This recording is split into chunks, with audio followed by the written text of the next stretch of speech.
E a pessoa que toma o remédio da moda comendo biscoitinho de polvilho, o que Pois você é, faz com essa pessoa? eu demito, dou um cartão vermelho. Mas é um biscoitinho que eu trouxe lá do Rio de É, Janeiro, ele parece, como é que é? Gravetinho. Leda, você sabe É qual é o uma grande Ah, não problema? delícia, resolveram me tem que esculhambar provar na o entrevista. Ah, gravetinho. Aí eu fico me segurando para não falar nada. Meu Deus do Naglis, céu. vocês sabem qual é o grande problema? O humano gosta de ouvir o que é agradável aos ouvidos. É o canto da serpente, o canto da sereia. É muito bom ouvir, ó, agora não. Agora tem uma droga nova. Agora você vai sim perder peso E o pela que enésima você vez. faz? Você equilibra os Eu hormônios? faço Como é que é o hard seu working. princípio? É por isso que as pessoas não voltam. Por quê? Poucos, porque eu digo, precisamos, em primeiro lugar, entender que a obesidade é uma doença controlável.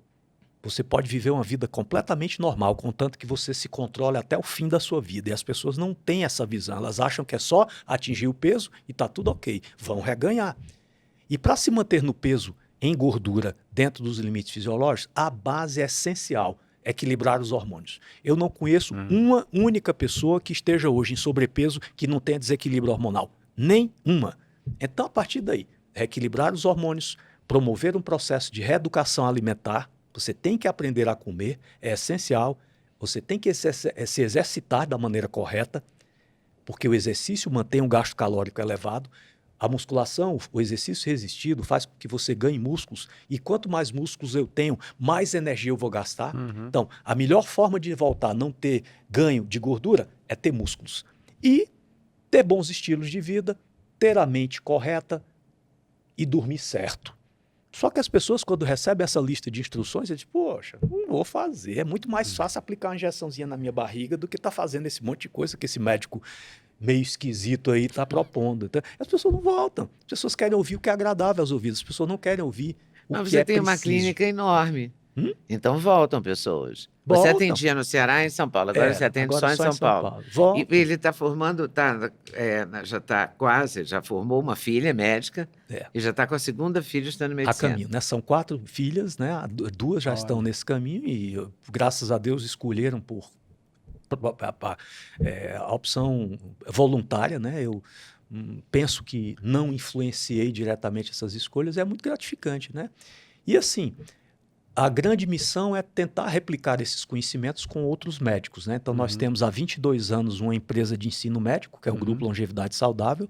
Nós temos todo o processo de formação nessa área e hoje nós temos aí mais de 14 mil médicos formados tentando replicar esses conceitos aí de que é muito mais importante tratar a saúde do que esperar pela doença. Mas esse conceito está crescendo muito no Brasil, Tá né? bastante. É impressionante. Veja a o gente carro. acompanha. Você compra um carro, não está escrito que ele tem que ter um defeito para você levar lá para a revisão de um ano. Ele simplesmente tem a informação. Traga aqui para a revisão. E ninguém reclama. Imagina que na medicina a gente está lidando com a máquina, muito semelhante a um carro, que tem que ter as duas oficinas. Tem que ter lá a parte da oficina. Você colidiu, faltou freio. Vamos consertar. Mas tem que manter saudável. O corpo humano é a mesma coisa. Tem que ter a medicina de curar, tratar, controlar dodói, mas tem a medicina de manter saudável. Não tem nada de errado. Essas duas medicinas são intercomplementares. Não tem uma melhor do que a outra. Elas são interdependentes. O sujeito leva um tombo, eu não posso dizer, olha, passa uma testosteronazinha aí na perna que vai estar tudo ok. Leva um tombo, quebrou a perna, tem que tratar o dodói. Mas o problema, Duda e Leda, é que pela ótica atual, pelo menos 90% do que as pessoas conhecem como doenças inevitáveis da velhice não deveriam sequer existir. São doenças completamente evitáveis que ocorrem pela falta do programa de manutenção Então, preventiva. que seria uma doença cultural, que o pessoal fala muito isso. Diabetes é basicamente uma doença cultural. Tipo, erro na cultura da pessoa. Concordo fortemente com isso aí. O que está faltando é incluir nisso aí o componente hormonal. Quando as suprarrenais entram em desequilíbrio, elas produzem um hormônio chamado cortisol e as deficiências ou superávites do cortisol provocam no corpo uma reação que é aumento da resistência à insulina. Então, existe ali fora uma quantidade imensa de pessoas que estão hoje tratando diabetes. Óbvio que é muito importante controlar com o medicamento, mas não é menos importante pesquisar os hormônios, porque muitas dessas pessoas estão em desequilíbrio hormonal. E na hora que você devolve esse desequilíbrio hormonal, as células passam a ter de novo sensibilidade à insulina, o canal transportador principal, GLUT4, abre, a glicose entra, se ela entra na célula, ela baixa no sangue. Ou seja, os hormônios podem ser um aliado valiosíssimo para tratar o diabetes. Inclusive, trabalhos recentes mostrando, na saúde do homem, por exemplo, que a reposição de testosterona pode curar um diabetes. Mas qual é o grande problema? Se eu falo em curar uma doença, eu falo em parar a recorrência da compra do medicamento. E é por isso que agora vocês estão entendendo por que medicamentos não curam doenças. Eles controlam efeitos. Não existe hoje um laboratório farmacêutico no mundo pesquisando qualquer droga que cure doenças. A pesquisa é toda controle dos efeitos. Porque é óbvio, se eu digo para você que a diabetes é uma doença incurável, quantas vezes vocês escutaram? Mas doutor, vai ter que tomar esse medicamento até quando? Até o fim da vida. O que é que eu estou dizendo com isso? Que você vai ter que entrar na farmácia todo mês para comprar aquilo. Olha quanto lucro se produz com a ignorância. No mínimo, e é isso que eu estou falando. De interesse absurdo. Né? Absurdo. Né? Absurdo. Não estou falando que remédio é errado. Eu estou falando que não é lógico você dizer para uma pessoa que ela tem que tomar o medicamento até o fim da vida. O que você está me dizendo quando você fala isso é que você é incapaz de detectar a causa dos problemas porque você não tem conhecimento de fisiologia. Mas tem uma causa da diabetes? Óbvio que tem a causa do diabetes.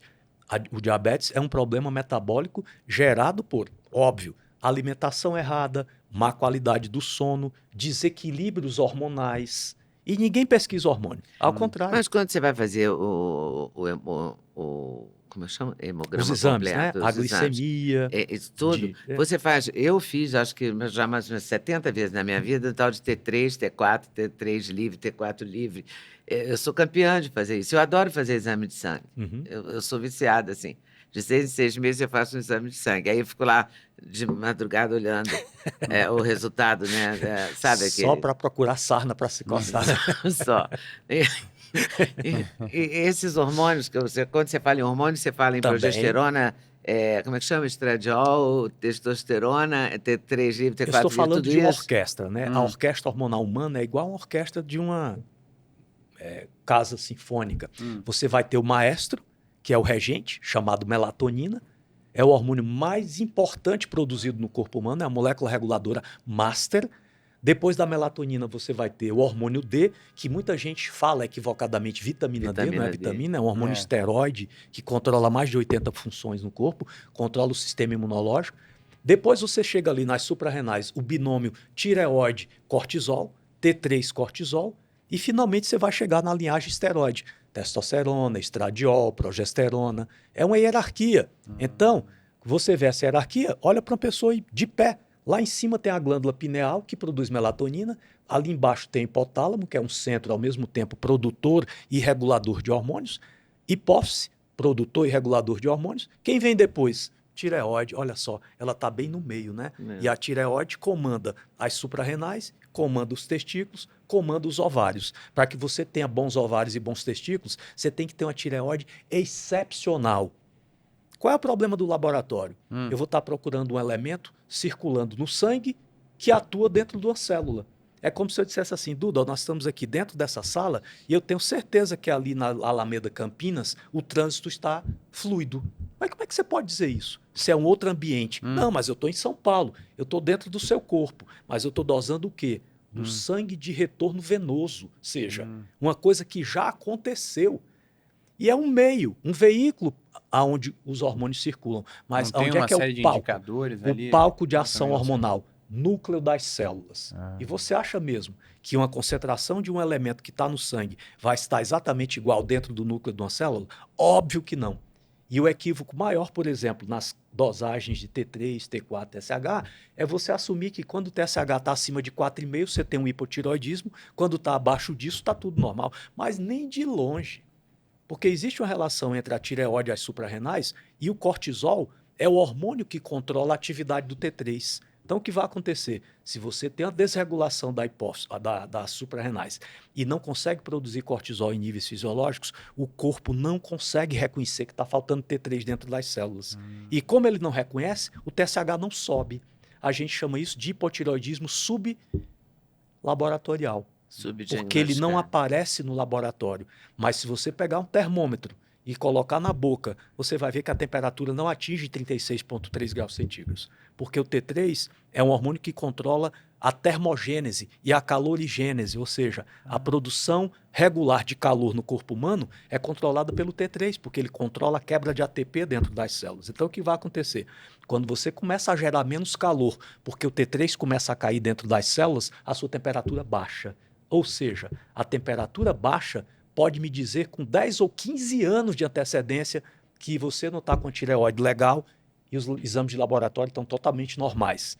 E como muitos de nós fomos treinados para valorizar demais o número e valorizar de menos a clínica, eu acabo me transformando num tratador de exames de laboratório. E aí, gostou desse corte? Gostei muito, mas eu acho que vocês devem assistir a entrevista completa, que está no YouTube, Leda Nagli, esperando por você. Essa série Hoje Nagli, o Encontro de Gerações, está imperdível. Vale a pena conferir, hein? Com certeza. Se Deus quiser.